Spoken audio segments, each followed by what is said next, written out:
Sinta-se em casa, mas lembre-se que não está. Esse é o tema do nosso sermão de hoje. Eu vi essa mensagem, uma amiga minha postou uma foto desse quadro uma vez, e eu pensei assim, nossa, eu queria colocar esse quadro lá na casa da Eve, porque eu sou folgada quando eu chego lá. A casa da Eve é tipo a casa da avó Joana, né? Todo mundo chega, põe o pé no sofá, vai lá na cozinha, faz um chá, né? Todo mundo se sente à vontade na casa dela. Mas é muito bom. E é muito bom quando as pessoas se sentem à vontade na nossa casa, não é verdade? Tem gente que gosta de receber visita, tem gente que não gosta, né? Tem gente que se esconde quando vê a visita chegando, né? Eu estou em casa, né? Especialmente quando é aquelas visitas meio desejadas, né? Tá rindo por quê? Espero que não é quando eu chego na sua casa que você se esconde. Mas é muito ruim receber na nossa casa um visitante que é mal educado. Não é verdade? Já receberam uma visita assim? Alguém que chega lá na sua casa, se sente mais em casa do que deveria, né? Não é aquela pessoa que se sente em casa que vai, te ajuda a lavar a louça, né? Que se sente em casa nesse sentido, mas não aquela pessoa que coloca o pé sujo no seu sofá, né? Aquela pessoa que te trata, né? Você se sente tão em casa que mexe nas suas coisas, né? Não tem respeito ali pela sua casa. Isso é ruim, não é verdade? E às vezes também não é a pessoa, o seu amigo ali que vai na tua casa que é mal educado, mas são os filhos dele, né? Já receberam alguém assim na sua casa? Que tem uma criança que chega, quebra suas coisas e rabisca sua parede, e aí você olha para a criança, você até quer ficar bravo com a criança, mas não dá, né? É uma criança. Aí você olha para o pai, para a mãe, e o pai e a mãe tá assim. Aí você entende porque que a criança tem aquele comportamento, né? É ruim, né? E também tem aquele visitante que te ignora, né? Que chega na tua casa, nem sei o que ele foi fazer lá, né? Foi encontrar outras pessoas que estão na sua casa, de repente, mas trata como se você não estivesse ali. Eu me lembro que quando a gente se casou, não era minha casa, mas eu era anfitriã ali do momento, né? No final do casamento, eu percebi que várias pessoas foram embora sem vir falar comigo, né? E aí eu comentei com o Bill na época, eu falei, nossa, eu achei isso muito mal educado, assim, né? A pessoa veio no meu casamento, nem veio me dar um abraço, né? Tá rindo você também, né? Tem alguns visitantes que são um pouco assim, né? Esquece que quem é o anfitrião ali, quem que tá lá, né? E tem aquele visitante também que só vai lá na sua casa para te pedir favores, né? Tô precisando disso, tô precisando daquilo. Aí quando você ajuda a pessoa, o visitante nem lembra de voltar para agradecer, né? O visitante ingrato, além de mal educado, é ingrato. Acho que vocês já estão sabendo mais ou menos onde eu quero chegar, né? Será? Abra a Bíblia de vocês em Êxodo 25:8. E logo na sequência a gente vai ler Mateus 18:20. Antes de fazer a leitura, vou convidar você a fechar os seus olhos e vamos falar com Deus. Querido Deus, que habita nas alturas dos céus, nós damos graças a Ti, Senhor, pela oportunidade de estarmos aqui na Tua casa. Pedimos que, por favor, ao abrir a Tua palavra, que o Teu Santo Espírito, Senhor, fale ao nosso coração. Por favor, ó Pai, use-me como Teu instrumento, que eu não venha falar aqui nada, nenhuma palavra sequer, Senhor, que venha de mim, mas que a mensagem venha diretamente de Ti. Nós Te pedimos, em nome de Jesus, amém. Então, Êxodo 25:8, na minha versão aqui diz o seguinte: E farão um santuário para mim, e eu habitarei no meio deles. E Mateus 18:20, Pois onde se reunirem 2 ou 3 em meu nome, ali eu estou no meio deles. Eu estou falando da casa de quem aqui, gente? Da casa de quem? De Deus. Quem é o anfitrião? Deus é o anfitrião. Nós estamos na casa dele, né? Nós viemos aqui todo sábado para visitar. Visitar quem? Deus. Eu tenho uma pergunta para você e para mim, né? Que é essa daí. Por que eu e você viemos aqui hoje? Será que a gente veio realmente para confraternizar como anfitrião dessa casa, desse lugar? Ou será que a gente tem as nossas próprias razões, qualquer outra que não seja essa? Será que a gente veio encontrar um amigo? Será que a gente veio, de repente, julgar a programação, sentar lá no fundo e ficar olhando, olha, a banda é uma sacanadinha ali, né? Olha, aquela pessoa ali falou que não devia, né? Aquela pessoa está vestida assim, assada. Às vezes a gente faz isso também. A gente entra e sai daqui e a gente não tem, a gente não relaciona com quem a gente veio visitar, que é Deus. Se o objetivo meu e seu, hoje, nessa manhã e todos os sábados, quando a gente vem aqui, não é ter um encontro com Deus, não é se confraternizar com Ele, como dizem por aí, algo de errado não está certo. Né? Tem alguma coisa muito errada. O Celene me convidou para pregar aqui, algumas semanas atrás, e eu não queria, né? Mas aí você olha para o Celene e não dá para falar não para ele, né? A carinha dele. Não dá pra falar não. E aí eu falei, tá bom, Celene, né? Eu vou. Só que, aí eu falei assim, meu Deus, vou falar sobre o quê, né? Não sei o que falar. E eu fiquei com esse pensamento na minha cabeça. Falei com o Pi, não sei o que eu vou falar. E aí a gente foi viajar, tal, tava lá na casa da Beth. Aliás, vamos na casa da Beth, ela recebe a gente muito bem. E daí eu fui dormir e tive um sonho. Aí eu sonhei, escutem só, sonhei que eu vinha aqui pregar, e aí chegava aqui e você falava, não, eu vinha pra igreja, aí você falava, é hoje que você vai pregar, e eu falava assim, hoje? Mas você lembra, hoje? Não era hoje, não era semana que vem, não, é hoje. Eu falava assim, meu Deus, o que eu vou falar? Não preparei nada. E aí eu chegava aqui na frente, e quando eu parava aqui, acontecia um monte de coisa na igreja. Era criança caindo, gritando, era adulto saindo correndo, era buraco, acontecia tudo. E aí eu ficava, eu tentava começar a falar e aí acontecia alguma coisa. Eu tentava começar a falar e acontecia alguma coisa. Aí eu olhava para lá e falava assim, nossa, tá na hora de terminar o sermão, eu não falei nada, né? E aí eu parava, aí Deus falava comigo, isso aí que é para você falar, ué, reverência. Se você tivesse reverência, nada disso estava acontecendo aí na igreja. E aí eu falei assim, eita, eu acho que é isso então que Deus quer que eu faça. Só que eu não queria falar sobre isso aí não. Porque é uma coisa muito difícil, é uma coisa que dói na gente. Dói em todos nós, todos. E quando eu preparava esse material, eu ficava assim, Senhor, me perdoa, né? Senhor, me perdoa, Senhor, me perdoa. Acho que cada página que eu lia, cada verso que eu lia, eu falava assim, meu Deus, que vergonha, né? E é exatamente isso, é exatamente esse espírito, né? Porque quando a gente pensa que a gente está vindo na casa de Deus e a gente está fazendo de todas as outras coisas possíveis, menos ter um relacionamento com Ele, menos conviver com Ele, a gente sabe que não está certo. A gente veio aqui para se confraternizar com Ele. E a gente precisa repensar em algumas coisas, a gente precisa conversar sobre alguns assuntos que são difíceis, que doeu em mim e vai continuar doendo por um tempo. E eu tenho certeza que vai doer em todos vocês também.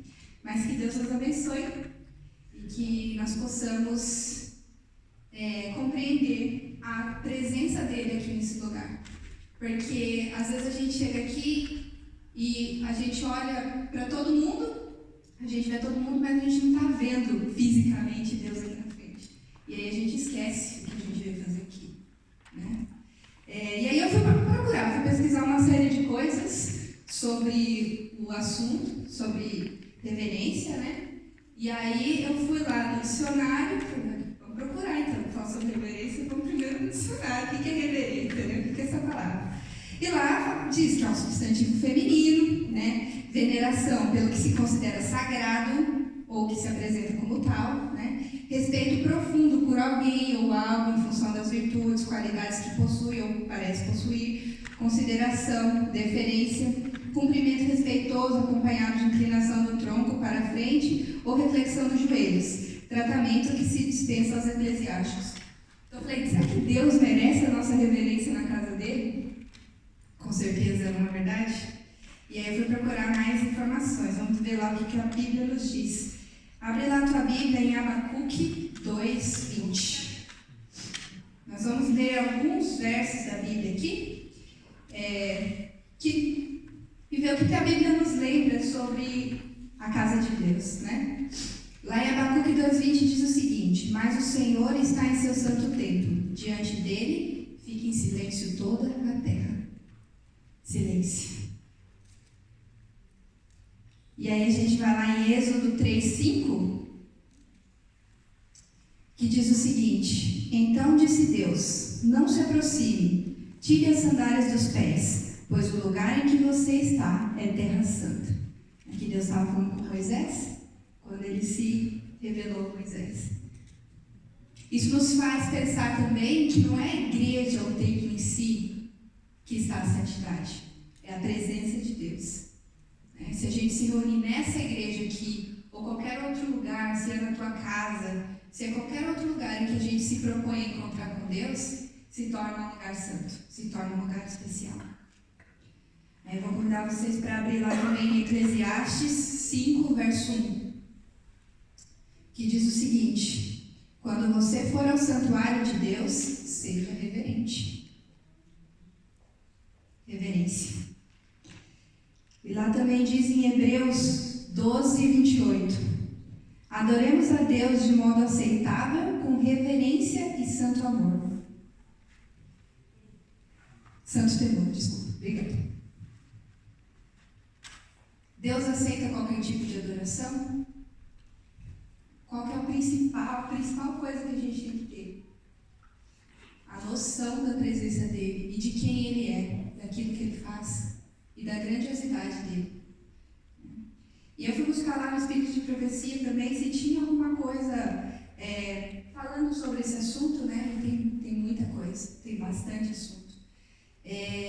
Quando eu procurei sobre esse tema na Bíblia, tem muita coisa falando sobre reverência na Bíblia, mas no Espírito de Profecia eu encontrei coisas que trazem da Bíblia, né, com um pouco mais de detalhes sobre como é dentro da casa de Deus, né? Então eu vou usar bastante textos aqui de Ellen White.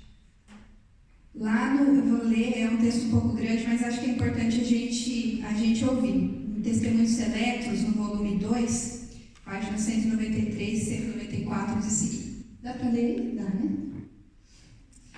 Para a alma crente e humilde, a casa de Deus na terra é como a porta do céu. Os cânticos de louvor, a oração, a palavra ministrada pelos adoradores do Senhor são os meios que Deus proveu para preparar o povo para a Assembleia lá do alto. Para aquela reunião sublime, a qual coisa nenhuma que contamine poderá ser admitida.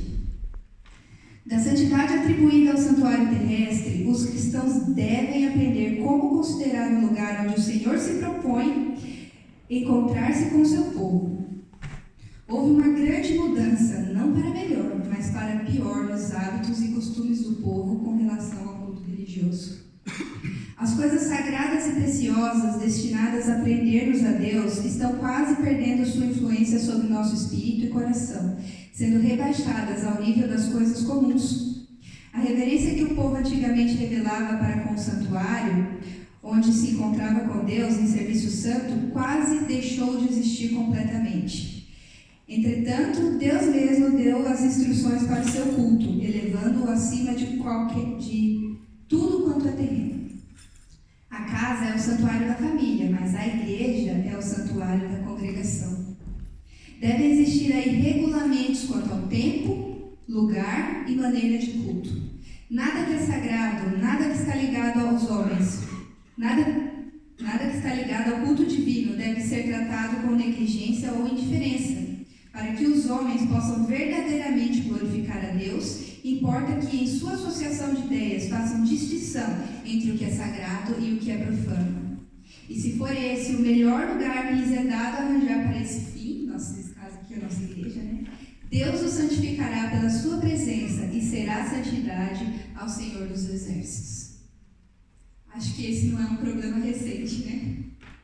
Acho que essa é uma coisa que a gente já vem falando, a Ellen White já falava sobre isso quantos anos atrás. Nós precisamos de tempos em tempos parar e revisar, porque quando a gente tem uma coisa o tempo inteiro, a gente acaba tomando aquilo como garantido e a gente acaba não dando tanto valor àquilo, né? Você já alguma vez se machucou a ponta do dedo? Você não está nem aí para o seu dedo, né? Mas aí você machuca um cortinho na unha do dedo, ó. Aí você vê quanto aquilo é importante, né? Quando você faz aquele movimento, né? E a mesma coisa é com relação às coisas de Deus. Às vezes a gente precisa tomar uns cortezinhos para a gente perceber o quanto aquilo é importante, quanto aquilo quanto a gente está deixando aquilo sem dar a devida importância, né, que aquela coisa merece, né? Será que a gente está sendo aquela visita agradável que ajuda a lavar a louça, ou será que a gente está sendo aquele visitante chato, né, que vai lá na sua casa só para te importunar? Os folgados, né? Mas aí a gente tem que pensar assim, o que é reverência na prática? Porque a gente fala muito sobre reverência, a palavra reverência, que a gente precisa reverenciar, mas o que é ter reverência na casa de Deus? E aí tem uma série de coisas que a gente pode conversar sobre esse assunto. Eu trouxe algumas, mas tem muito mais, senão meu sermão já ficou longo. Ia ficar impossível. E ainda mais que hoje tem almoço, daqui a pouco começa a subir o cheirinho de comida ali, ninguém ia conseguir prestar atenção, mas acabou a reverência, né? Mas tem uma série de assuntos que acho que a gente precisa conversar sobre eles, né? E a gente vai começar a falar sobre alguns. Conversas e cochichos dentro da igreja. Quem nunca? Né? Quem nunca olhou para o lado, conversou com um colega, né? Chamou a atenção dele, mostrou alguma coisa, falou sobre alguma coisa que tem nada a ver com a igreja. Ou às vezes até alguma coisa que tem ali a ver com o culto, mas que não é apropriado naquele momento, né? Vamos ver o que o Espírito de Profecia fala sobre isso. Lá em Testemunhos Seletos também, na volume 2, páginas 194 e 195. Conversas vulgares, cochichos e risos não devem ser permitidos na casa de culto, nem antes, nem depois das reuniões. Uma ardente e profunda piedade deve caracterizar todos os adoradores, nem antes, nem depois, principalmente durante, né? Se os crentes, ao entrarem na casa de oração, o fizessem com a devida reverência, lembrando-se de que se acha ali na presença do Senhor, seu silêncio redundaria num testemunho eloquente. Os cochichos, risos e conversas que se poderiam admitir em qualquer outro lugar não devem ser sancionados na casa em que Deus é adorado. Outras são os moços e moças que revelam tão pouco respeito pela casa de Deus que se entretêm a conversar durante a pregação. Se estes pudessem perceber os anjos que estão observando e notando o seu procedimento, corariam de vergonha e se aborreceriam a si próprios. Deus quer ouvintes atentos. Parece meio óbvio, né? Que a gente tem que ficar em silêncio, né? Dentro da casa de Deus. Mas a gente esquece. E será que a gente está sendo aquele visitante que ignora o dono da casa falando? Já pensou para parar como Deus deve olhar para a gente e falar assim, nossa, que povo doido, né? Porque eu estou aqui falando e a pessoa está lá assim. E se a gente pudesse ver a face de Deus aqui falando com a gente e a gente está fazendo qualquer outra coisa, imagina você deixar de experimentar uma conversa com Deus para fazer qualquer outra coisa. Nada pode ser mais importante que isso. Nada teria mais valor, né? Quantas coisas nós deixaríamos de fazer se a gente parasse e pensasse, Deus está aqui. E não é Deus está aqui, está olhando, Deus está em todo lugar. Não, Deus está aqui, Ele está aqui na minha frente, né? Ele quer ter relacionamento comigo. Às vezes a gente até ora pedindo para Deus, vem, né, estar conosco aqui. Na verdade, assim, não, Deus, ajuda a gente a entender que você está aqui, né? Porque Ele já está aqui, né? Essa é a casa dele. E aí tem algumas coisas que a gente pode fazer, né? Assim, ok, agora eu sei que isso, né, me lembrei, isso é errado. O que a gente pode fazer? Porque é natural. A gente fala muito mesmo, né? Quando a gente vê, a gente está cochichando, quando a gente vê, a gente está fazendo qualquer outra coisa. E a coisa mais importante que a gente precisa fazer, tendo consciência de que isso é uma coisa que a gente tem dificuldade, é orar a Deus pedindo ajuda. Porque é Ele que vai ajudar a gente. Não é a gente que faz nada por nós mesmos, né? A gente não faz nada, a gente não consegue fazer nada, não consegue nem. Assim, eu quero parar de comer tal Se Deus não ajuda, a gente não consegue fazer absolutamente nada, a gente tem que pedir para Ele ajuda, né? E sempre passar os nossos comentários pelas peneirinhas, né? Será que isso é realmente importante? Será que é necessário? Será que vai tirar o meu foco? Vai tirar o foco do meu irmão? Às vezes vai tirar o foco até de quem está atrás de mim, né? E vai atrapalhar a pessoa de repente ouvir alguma coisa que ela precisava ouvir, ou que eu precisava ouvir, né? Será que dá para esperar esse comentário que eu tenho para fazer? Eu sinto até vergonha de dizer isso aqui, mas eu preciso contar para vocês que eu já mandei SMS dentro do culto, né? Porque a pessoa que eu queria conversar estava lá do outro lado, né? Aí eu queria falar alguma coisa, me aguentei e mandei uma mensagem para a pessoa, né? Daí atrapalhou, a pessoa ali olhou e tal. Minha mensagem era besteira, né? Por que a gente faz essas coisas? Porque a gente perde a consciência de que Deus está aqui. Se a gente mantesse essa consciência, a gente não faria muitas coisas. Então, outra coisa aqui que a gente precisa falar, que dói no fundo da alma também. Esse aqui, ó.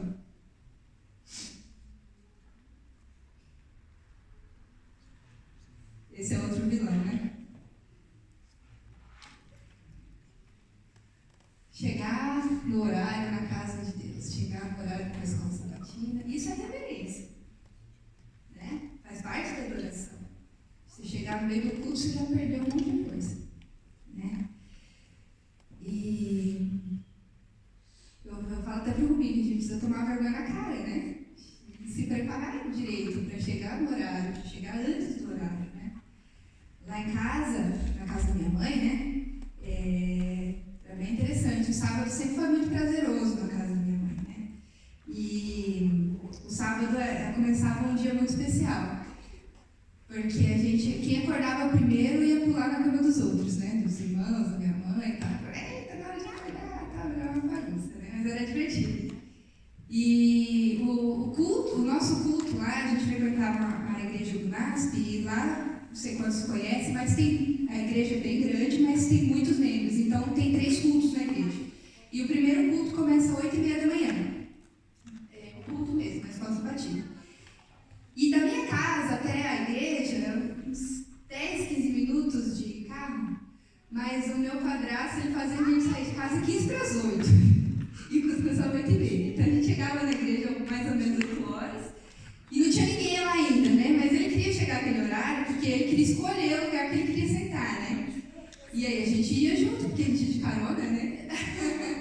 Então não tinha jeito, né? Ainda que a gente quisesse chegar atrasado no culto, a gente não chegava, porque ele não deixava. E era muito gostoso, né? Mas vamos ver o que o Espírito de Profecia fala sobre isso também.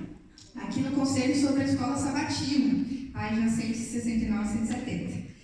É uma triste falha o fato de muitos estarem sempre atrasados em relação ao tempo no sábado de manhã.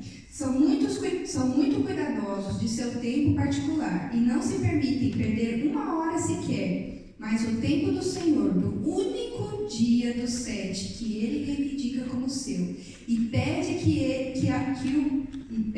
a Ele o devotemos, uma boa parte é dissipada em virtude de levantar-se tarde da cama pela manhã. Estão dessa forma roubando a Deus. Isto os leva a se atrasarem em tudo. Produz confusão na família, resultando afinal em chegarem todos tarde à escola sabatina e talvez ao culto. Tende tudo preparado na véspera e vinde prontamente para a escola sabatina e culto, e assim não apenas beneficiareis aos outros, mas recebereis ricas bênçãos.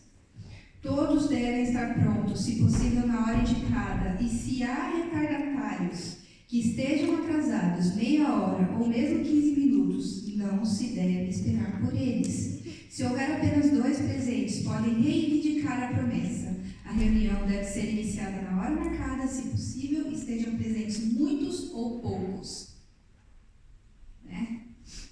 Acho que eu não preciso falar mais sobre isso, né? Porque ela já falou tudo. O que a gente pode fazer sobre isso? Primeira coisa, pedir a Deus que nos ajude.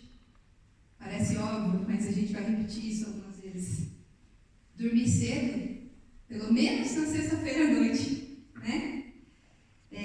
Usar o dia de preparação. A sexta-feira é o dia de preparação. Se você trabalha a sexta-feira inteira, então você precisa se programar para que o seu dia de preparação seja quinta, seja quarta, seja qualquer outro dia. Mas se você deixar tudo preparado com antecedência, no sábado de manhã você vai acordar sua família, tomar seu café da manhã, vestir a roupa e vir para a igreja. Daí não tem como dar errado, não é verdade? Envolver toda a família. Vocês têm crianças em casa, né, adolescente, é difícil, deve ser muito mais difícil do que é para mim. E aí você precisa dar para as crianças e para os seus filhos e para o cônjuge, todo mundo, a noção de que eles precisam estar envolvidos também, é responsabilidade deles também. E a gente vai falar mais um pouco sobre isso mais à frente, mas as crianças entendem muito mais do que a gente imagina do que elas entendem. Né? Então use a sua família, né, em favor de todos juntos trabalharem para que cheguem na igreja. Ponto. E se você não consegue acordar, se tem dificuldade de acordar, usa um despertador, pede para alguém te acordar, liga para um amigo e fala: fulano, me acorda amanhã tal hora, vem aqui na minha casa. Sei lá, pede ajuda, né? Outra coisa que a gente precisa falar aí, sonolência. Já esteve na igreja, você olhou para o lado, tinha alguém dormindo? Já dormiu na igreja? Aconteceu. Às vezes você está na igreja e a pessoa que está falando assim, no mesmo tom, assim, baixinho, vai dando som. Às vezes você já está bem cansado da semana inteira, né? E aquilo vai te consumindo, quando você vê, já está piscando, né? Quem nunca, né? Eu sempre lembro muito de um pequeno grupo que a gente tinha lá na casa da tia Tubi, que era na sexta-feira à noite. E nessa época, assim, como toda vida de paulistano, né? Acordava todo dia às 6 horas da manhã, ia dormir 1 hora, né, ia trabalhar, de noite estudar, tal. E sexta-feira à noite era o único dia assim, de pausa, né, que a gente tinha. E aí eu lembro que dava assim, sexta-feira, 4 horas da tarde, meu corpo travava assim já, né? Não aguento mais, né? E aí a gente tinha esse pequeno grupo na casa da tia do Rubinho na sexta-noite. E o pequeno grupo era vídeos que eles passavam, né? E eles apagavam a luz e deixavam a televisão lá ligada com o cara falando. Aí eu aguentava, eu dormia. Que vergonha, gente, mas eu dormia, eu sempre dormia. E o pai do Rubinho não gostava, eu ficava brava, mas eu falava pra ele não. Mas quando o Igor cochilava, o Igor tomava umas broncas, daí eu pensava, bicho, essa bronca aí não era pra mim. Mas vamos ver, olha só o que a Ellen White fala sobre isso nos Testemunhos Seletos, volume 2. Quando a palavra é exposta, deveis lembrar-vos, irmãos, de que é a voz de Deus que vos está falando por meio de seu servo. Escutai com atenção. Não dormiteis nessa hora, porque assim fazendo é possível escaparem-se-vos nesse momento justamente as palavras que mais necessitais ouvir. Palavras que atendidas vos livrariam de enveredar por algum caminho errado. Satanás e seus anjos estão ativos, criando uma espécie de paralisia dos sentidos, de modo a não serem ouvidas as admoestações, advertências e repreensões, ou se ouvidas, não terem efeito sobre o coração, transformando a vida.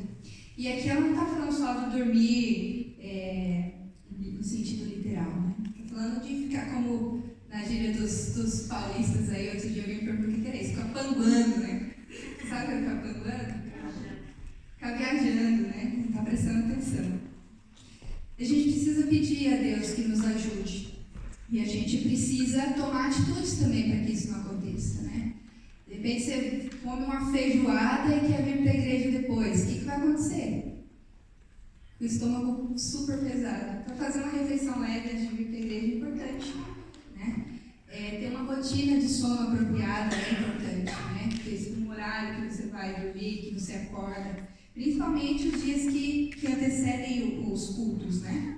Isso também faz parte das leis de saúde da nossa igreja, né? Se você não entende sobre isso, deveria, né?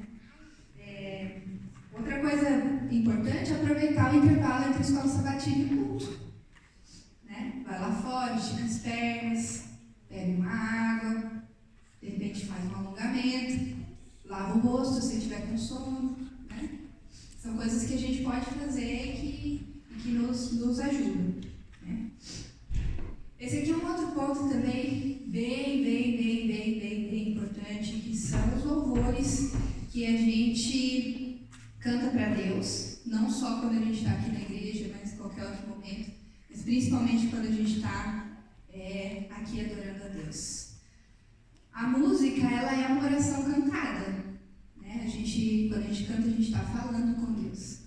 E o que você está fazendo, você e eu, quando o grupo de louvor vem aqui na frente e convida a congregação a cantar? Será que a gente está meditando no que a gente está falando? Porque, afinal de contas, a gente está falando com Deus e Ele está ouvindo. Será que a gente, às vezes, nem levanta, né, para cantar? Às vezes a pessoa está lá cantando sozinha e a congregação está lá, pandoando, conversando, né? É um momento de oração, tanto quanto é o momento que a gente se ajoelha aqui, né? E a preparação das músicas que são feitas aqui na igreja, ela exige muito além do que ensaio, né? O pessoal aqui da música pode dizer isso com muita certeza. Quando eles vão escolher as músicas para serem cantadas aqui, tudo isso é muito importante, porque tudo isso faz parte do culto de adoração a Deus. As músicas, tem um monte de músicas que são boas para ser cantadas, mas que não são apropriadas para aquele momento daquela parte do culto, né? Por exemplo, coloca uma música muito agitada que antecede a programação, deixa todo mundo eufórico e ninguém consegue prestar atenção no que você está falando. Então, todas essas coisas são levadas em consideração. É um trabalho grande da equipe de música da nossa igreja. E o que eu e você estamos fazendo? Já pensou? Já viram quando vai ter um casamento e aí o noivo canta para a noiva, a noiva canta para a noiva, fica bonitinho, um olha para o outro, cantando, apaixonado, tá? Aí imagina a noiva vai lá, canta para o noivo e vira de costas para ele, né? Fica lá cantando, ou nem, sei lá. Faz sentido? Não faz sentido, né? É a mesma coisa, a gente está falando com Deus, a gente está na casa dele. E a gente bem sabe que quem era o regente do coro celestial lá no céu, né? Quem era? Lúcifer. Isso quer dizer o quê? Que ele conhece muito sobre esse assunto, muito mais do que a gente pode imaginar que ele conheça, né? E ele se usa disso, né? Para atrapalhar a nossa adoração com Deus. Tem um livro muito interessante chamado Viagem ao Sobrenatural. Não sei se vocês já ouviram, já leram, alguns de vocês já devem ter lido. Ele é do Roger Morneau. E esse Roger Morneau, hoje ele morreu alguns anos atrás, mas depois de um tempo ele se tornou adventista e tal, e ele contava o testemunho dele e ele escreveu esse livro. Mas antes do relacionamento dele com Deus, ele acabou parando em uma vida de adoração, uma seita satânica, né? E ele frequentava alguns cultos que era culto de adoração ao inimigo de Deus. E uma das coisas que ele fala no livro dele, que tem uma entrevista dele também no YouTube, se vocês puderem assistir, é bem interessante, é que quando ele chegou lá, ele se espantou, porque ele entrou e as pessoas estavam lá fazendo culto para o inimigo, e o que eles estavam fazendo? Eles estavam cantando hinos. Hino normal da igreja. Hino do inário. Eles estavam cantando lá para adoração ao demônio. E eu trouxe para vocês aqui um trecho do livro dele, só um pequeno trecho, mas só para contextualizar vocês o que ele diz nesse livro. Essa cerimônia, ele explicou, tiveram um duplo propósito. Em primeiro lugar, só o fato em si de adoradores de demônios cantarem hinos cristãos já ridicularizara o nome de Cristo. Em segundo lugar, quando espíritos de demônios assumiram o controle da mente de alguns que estavam cantando, levando-os a louvarem a Satanás e seus conselheiros-chefes na língua dos espíritos com a melodia de hinos cristãos, isso se constituíra na mais alta forma de blasfêmia contra o Deus do céu, e isso agradara a Satanás sobremaneira. Olha a importância disso. Quando eu e você estamos cantando e a gente não está louvando a Deus, você está fazendo o oposto. Você está agradando sobremaneira o inimigo de Deus. Isso é muito importante.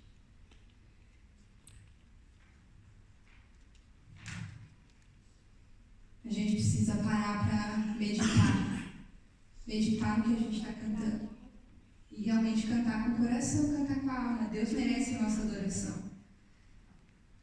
A gente precisa falar também sobre oração. Como a gente é irreverente na hora da oração.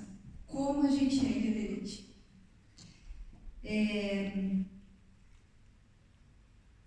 Na hora da oração na igreja, às vezes a gente está filmando e a gente vê isso nas filmagens depois, você vê gente andando, você vê gente com os olhos arregalados, você vê gente brincando com as crianças, atrapalhando a adoração da criança também, né? Você vê de tudo. Ou às vezes a pessoa está até ali de olho fechado e tal, visualmente comportada, mas o pensamento foi lá longe. É o que a gente falou lá no início, né? Imagina eu venho aqui falar com o Jonas. Oi, Jonas, não sei o que. Aí o Jonas está olhando para ele. Eu estou falando com ele e ele vira para trás e começa a falar com outra coisa. Ou eu estou falando com ele e ele começa a dormir. Ou eu estou falando com ele e ele faz qualquer outra coisa. Parece meio doido? Imagina se você pudesse ver Deus na sua frente. Enquanto você ora a ele, você está fazendo qualquer outra coisa, menos realmente falando com ele. Né?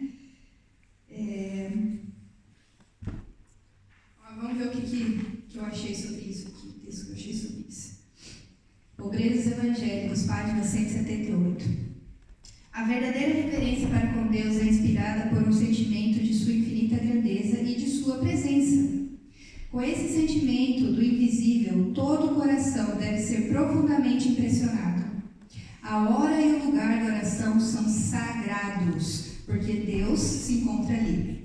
E ao manifestar-se reverência em atitude e maneiras, o sentimento que inspira essa reverência se tornará mais profundo. Santo e tremendo é o seu nome, declara o salmista. Ao proferirem esse nome, os anjos cobrem o rosto. Com que reverência, pois, devemos nós, caídos e pecadores, tomá-lo nos lábios? Os anjos cobrem o rosto quando eles falam o nome de Deus. E quando a gente está aqui falando com Deus, a gente está fazendo qualquer outra coisa. Ter consciência da presença de Deus. Você não está falando sozinho.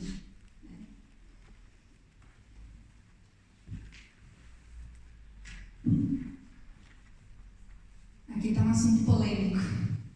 Crianças. Como o pessoal diria por aí hoje nas redes sociais, esse não é o meu lugar de fala, porque eu não tenho filhos, né? Aí vocês podem falar assim, é fácil falar, né? É mesmo. Quer dizer, não é fácil falar não, viu, gente? Mas eu imagino que seja mais fácil do que educar uma criança. Né? Esse conteúdo aqui não é meu. Então, eu fico com o coração tranquilo de trazer para vocês exatamente o que está na Bíblia no Espírito de Profecia. Muitas vezes, quando a gente pensa nas crianças na igreja, a gente pensa até que precisa fazer alguma coisa paralela para elas, né? Porque as crianças não conseguem prestar atenção no culto, as crianças não é para elas, não é a linguagem delas, não é adaptado para elas, e essa é uma verdade, né? Mas também é bem verdade que se você não ensinar o teu filho de pequeno a ser reverente e a amar estar aqui na casa de Deus, não adianta você chorar quando ele for jovem e quiser fazer qualquer outra coisa que não seja estar aqui dentro da igreja. Né? Mateus 19,14, o próprio Jesus disse: deixai vir a mim as crianças e não as impeçam, pois o reino dos céus pertence aos que são semelhantes a ela.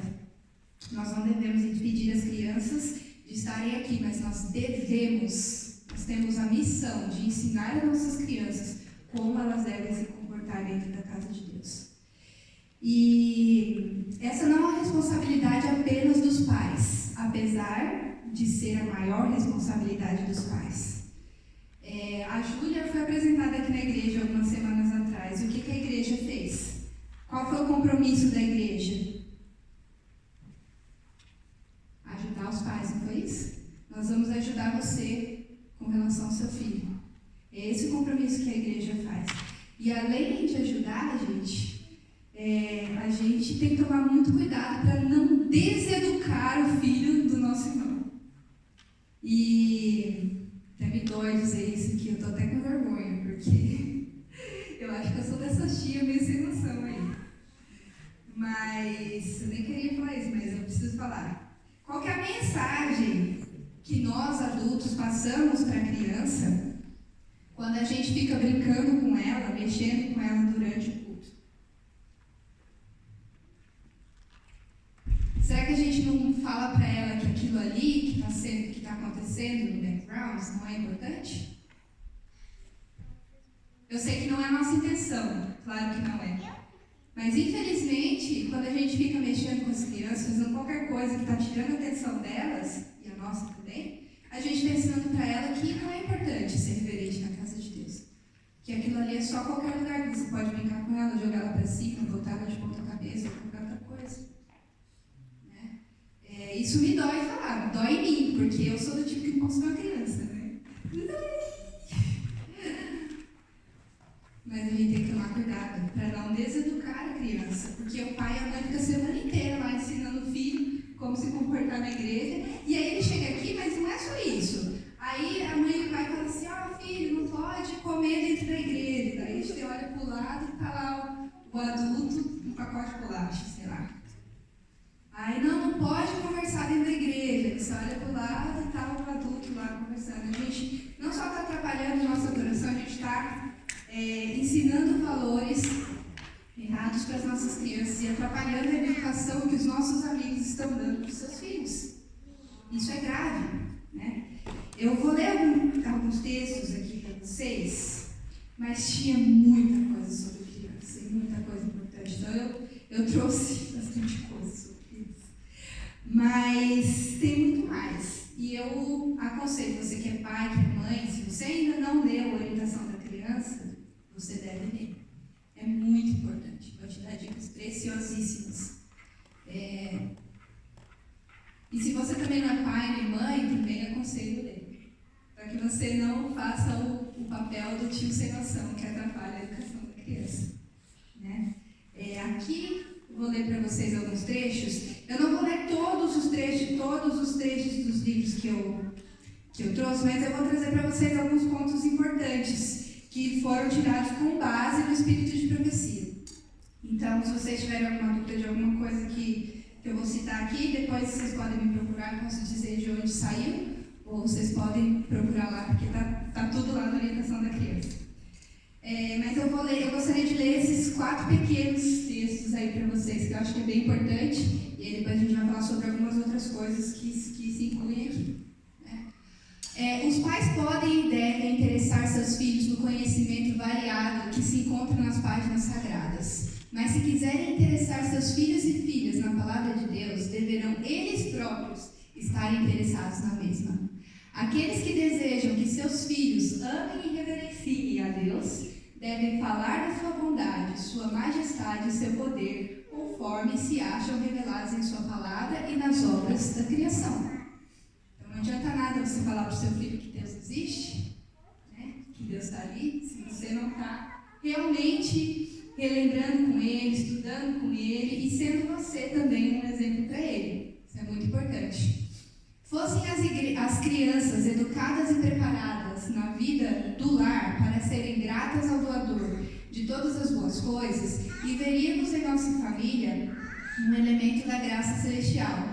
Ver-se-ia a alegria na vida do lar, e saindo desses lares, o jovem levaria consigo um espírito de respeito e reverência para a escola e para a igreja. Haveria frequência no santuário em que Deus se encontra com seu povo, reverência a todas as ordenanças de seu culto, sendo tributados grato louvor e ações de graças para todos os dons de sua providência. Ou seja, se você não faz o teu culto com o teu filho em casa, o teu culto diário, o que você está ensinando para ele? Ou o que você está deixando de ensinar para ele, né? Muitos não apreciam devidamente a santidade das coisas eternas. Quase todos precisam ser ensinados a como se portar na casa de oração.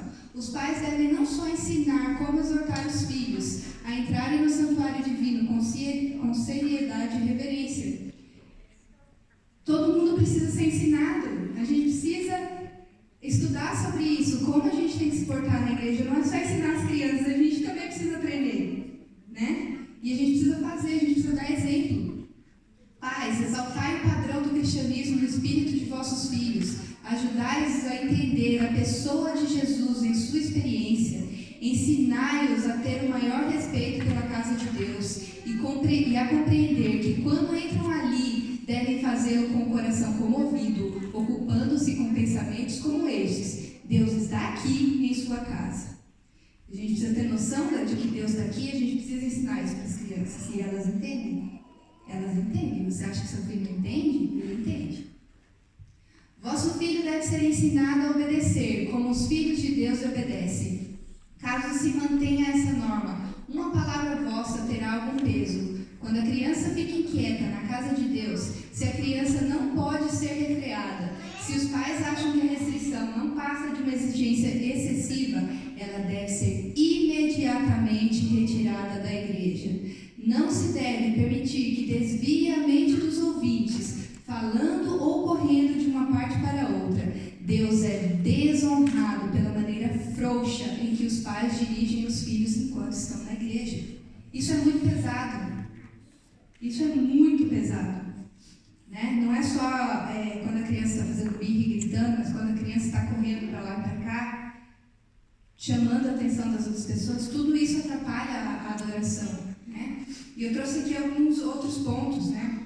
Converse com seu filho sobre reverência. Eles entendem mais do que você imagina, mas lembre-se que as suas atitudes falam mais que as suas palavras. Antes de sair de casa, relembre ao seu filho onde ele está indo, com quem ele está indo encontrar, quem é o dono da casa, quem é o anfitrião daquele lugar. E lembre ele como ele deve se comportar diante de um Deus que é grandioso e merece toda a nossa adoração. Não estimule o seu filho, a sua criança, antes do horário do culto, para que ela não chegue eufórica na igreja. Isso é importante também. Se possível, hinos instrumentais podem ajudar a preparar o espírito dos pais e da criança durante o caminho até chegar à igreja. Alimente o seu filho adequadamente antes de ir à igreja, para que ele não precise comer durante o culto. Para as crianças menores, que precisam ser alimentadas com mais frequência, use as dependências da cozinha com um local mais apropriado, nunca dentro do templo. Aproveite o intervalo entre a escola sabatina e o culto sempre que possível. Dentro da igreja não há lugar de fazer alimentação. A cozinha é o local adequado. Lá fora é o local adequado, se necessário. Né? Leve uma garrafa de água para que a criança não precise sair durante o horário do culto. E essa dica também vale para os adultos. Né? Ensine o seu filho a ter cuidado com o patrimônio da igreja. Não rabiscar os bancos, as paredes. Evite usar tintas, canetinhas, coisas que possam manchar os bancos ou o carpete da igreja. Ensine-o a não jogar lixo no chão ou mexer em materiais que não são apropriados, como os instrumentos musicais, por exemplo. É diferente você incentivar o seu filho tem amor por exemplo, tocar piano, você quer incentivar ele a tocar piano, e você vai junto com ele, sempre para lá e mostra. Depois você deixar o teu filho solto para fazer o que entender, chegar lá e de repente danificar o material da igreja. As coisas da igreja são importantes e as nossas crianças precisam entender isso. Se você não ensinar, ela não vai aprender. A criança não nasce sabendo. Ninguém nasce. E se nós adultos, que vemos as coisas que estão erradas, se a gente não ensina para ela, ela não vai aprender nunca, e ela vai crescer e vai ser um adulto mal educado, que vem à casa de Deus para fazer qualquer outra coisa, se vier. Não é verdade? Muitas crianças não aprendem a se comportar na igreja porque aquele é o único lugar em que lhe é exigido reverência. O culto familiar é imprescindível para que a família esteja em diária comunhão com Deus e uma ótima oportunidade para aprender e praticar a reverência. Você tem feito o culto com a tua família, com o seu esposo, com seus filhos? Ou você que não tem filhos mesmo? Isso é extremamente importante.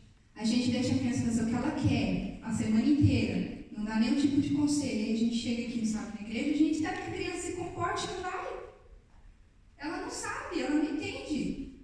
Ela não vai entender se você falar, se você ensinar, senão ela não vai aprender. Sempre que possível, a criança deve permanecer junto aos pais. Incentive seu filho a participar do culto durante as músicas de adoração, mostrando na Bíblia dele o contexto do que estamos estudando. Ensine ele a ter interesse pelo que está acontecendo ao redor dele. Que tipo de entretenimento nós estamos dando às nossas crianças? Brinquedos nem sempre são apropriados para a casa de Deus e devem ser escolhidos com muita sabedoria e oração. Às vezes a criança não consegue ficar parada em silêncio, então os pais precisam dar algum tipo de entretenimento para a criança. Dependendo da idade da criança, é necessário. Mas você precisa buscar alguma coisa que esteja de acordo com a realidade do local onde você está. Vai trazer uma bola para dentro da igreja? Vai trazer um boneco de luta para dentro da igreja? Traz um desenho para a criança pintar, alguma coisa, né, para que ele entenda que esse lugar é especial, que esse lugar é diferente, que ele não vai fazer aqui as mesmas coisas que ele faz em todos os outros lugares. E não que tenha nada de errado com brincar com bola ou qualquer outra coisa, a gente está falando aqui do contexto do lugar. Ao final do culto, isso é bem importante, dê um reforço positivo para o seu filho, ele se comportou. Lembra ele que ele se comportou. Fala para ele, filho, parabéns, você se comportou. Estou muito orgulhoso de você, Deus está feliz, os anjos te viram. Todo mundo gosta de receber esse tipo de coisa, não é verdade? Aproveita também para questionar ele, dependendo da idade que ele tem, o que ele entendeu. Conversa com ele sobre o que foi falado na igreja. Fala na linguagem dele, para que ele possa entender aquilo que foi falado durante o culto. É importante. Você vai desenvolver no seu filho a vontade de participar e de entender aquilo. Ele vai criar amor pela casa de Deus. A gente podia falar sobre muitas outras coisas aqui sobre criança. Né? Tem uma quantidade infinita de materiais. Mas acho que a gente tocou em algumas coisas bem importantes. E que Deus nos ajude, não só os pais, mas todos nós, a ajudar as nossas crianças para que elas possam crescer amando a igreja, amando estar na casa e na presença de Deus, que elas possam crescer entendendo onde elas estão, e não simplesmente vindo aqui, indo e vindo, sem saber nem o que está fazendo. Quantos e quantos jovens que a gente já viu por aí, que saíram da igreja, e aí você pergunta assim, mas e a igreja? E ele fala assim, eu nasci na igreja, mas eu ia porque meu pai ia, me levava e tal. Nunca entendeu. Porque os pais não tiraram tempo, os titios e titias não tiraram tempo para explicar isso. Gente, eu já falei demais, mas eu estou acabando. Vamos lá, outro problema aqui, celular. Celular dentro da igreja. Aqui o problema não é o aparelho em si, né? É o que a gente faz com ele. Todo mundo hoje tem a Bíblia no smartphone, né? E não é um problema ter a Bíblia lá. Antigamente se usava pergaminhos, não se usava a Bíblia como a gente tem hoje, né? Então a questão não é a Bíblia no smartphone. Mas quando você está com o celular, o que mais acontece? Além do aplicativo da Bíblia. Eu vou mostrar um vídeo para vocês, mas a gente já está acabando, tá, gente? Já falei demais. Mas acho que é importante a gente assistir isso aqui. A gente vai resumir bem o assunto.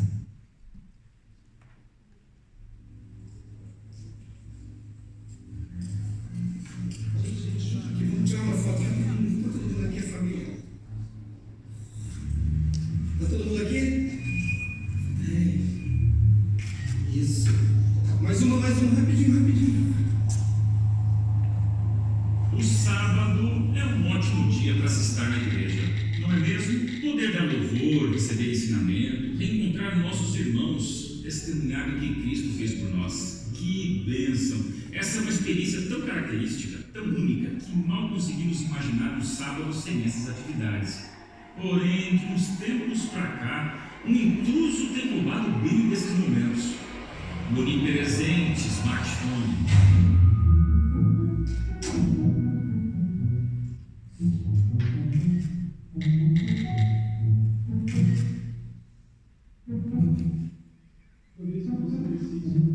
Não, vamos prestar atenção no culto, não. Mãe, tô sem Bíblia hoje, você sabe que eu tô acompanhando por aqui.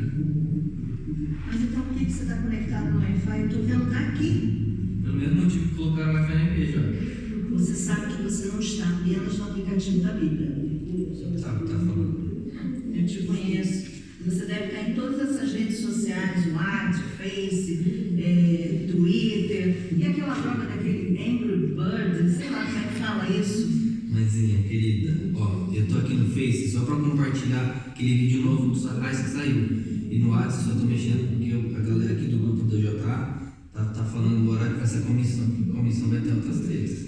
Tá, mas e o resto dos seus aplicativos? Tem que ser uma só mãe. Sheila, para, ó. No Twitter eu tô monitorando a hashtag 7º dia. No Insta, olha aqui, ó. Tô vendo aqui o Impacto Esperança. Tá bem impactante mesmo essa edição. Tá, e o tal do Evangelho?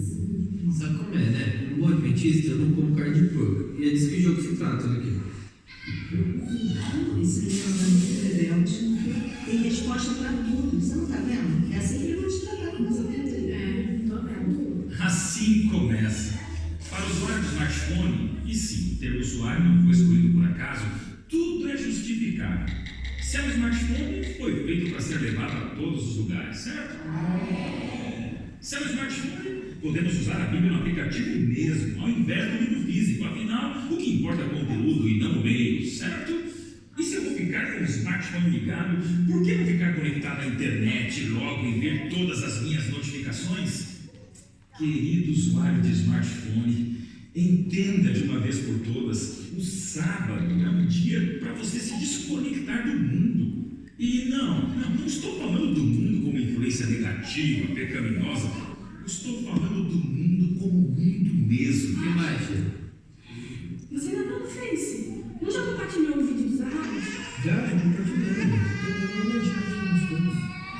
Olha, não sei que você não está com você, mas você precisa entender. Eu sei que você é uma pessoa multitarefa, que quer acompanhar tudo, ao mesmo tempo, tá sendo empregado. Mas deixa eu fazer isso durante a semana, poxa. Por que você tá falando assim? Ah, é que isso tinha sua concentração, se fosse só assim, tá bom. Você não vai entrar no grupo, não? Mas ninguém pode me julgar, tá na Bíblia. É, essa parte você sabe muito bem, né? O problema é que se escandaliza. Mas nem esse é o ponto. E qual é o seu ponto, Sheila? O meu ponto é que essas coisas que você está se dedicando agora, você poderia tranquilamente fazer em qualquer outra hora. Mas o que você está deixando de fazer aqui no culto, você só faz aqui. É uma questão de prioridade. Olha, eu estava aqui pensando, e se Jesus estivesse aqui do seu lado? Você faria isso? Ele me conhece bem, ele sabe que eu gosto de ficar assim. Tá, mas eu não estou falando dele estar te vendo. Estou falando se ele estivesse aqui agora. Você usaria trocar a presença dele pela presença dos seus amigos virtuais, pelos seus contatos? Ok, entendi. Eu acho que você tá certo. Eu acho que se ele estivesse aqui, eu provavelmente agiria diferente. Pois é, mas ele está aqui. E tenha sua atenção em você. O que distrai você destrói a sua adoração. Se a mente humana alcança o nível das coisas que observa, quando o assunto é adoração, nada menos do que o máximo deveria ser feito para honrar exclusivamente o nome de Deus. Tanto é que Ellen White, no livro O Evangelismo, página 313, nos diz: no ato da adoração, nada deveria ser reduzido às coisas triviais do dia a dia. Eu sei que para uma geração ultraconectada, falar em ficar offline é desafio, mas não demonize o veículo. Tecnologia não é problema, pode ser uma bênção, inclusive. O problema é quando o smartphone nos distrai ou dispersa o nosso foco soberano em Deus. A Bíblia nos diz em Abacuque 2,20: perante Deus, cale-se toda a terra. Então aqui vão algumas dicas. Primeiro, concentre-se na sua adoração. 2. Evite as redes sociais. 3. Trocas de mensagens digitais podem esperar, só não vai deixar Deus esperando. 4. Flashes, selfies, luzes e outras performances do celular podem ser evitadas. 5. Silêncio faz parte da reverência, então o modo silencioso é uma exigência. 6. Se for ligar o celular, que seja no modo adoração, só para a Bíblia, missão ou inário. E 7. Aproveite cada momento para estar com Deus e para Deus. Assim sendo, a verdadeira adoração será uma prévia do céu, um aperitivo do reino que está para vir. Então, faça da sua adoração valer a pena.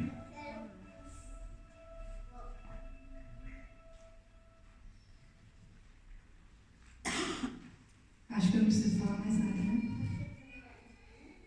Irmãos, nós vivemos em meio a uma guerra. A guerra entre o bem e o mal. Parece, às vezes a gente esquece, parece até coisa de historinha da Disney, né? Mas não é. E sabe o que está em jogo nesse meio dessa guerra? É a adoração. merece ser adorado. E o inimigo de Deus deseja ser adorado. E o que pode nos impedir de adorar a Deus enquanto a gente está aqui na casa dele? Nada. Nada deveria ser um empecilho entre nós e Deus. Principalmente quando a gente vem aqui para visitar. Que Deus nos abençoe.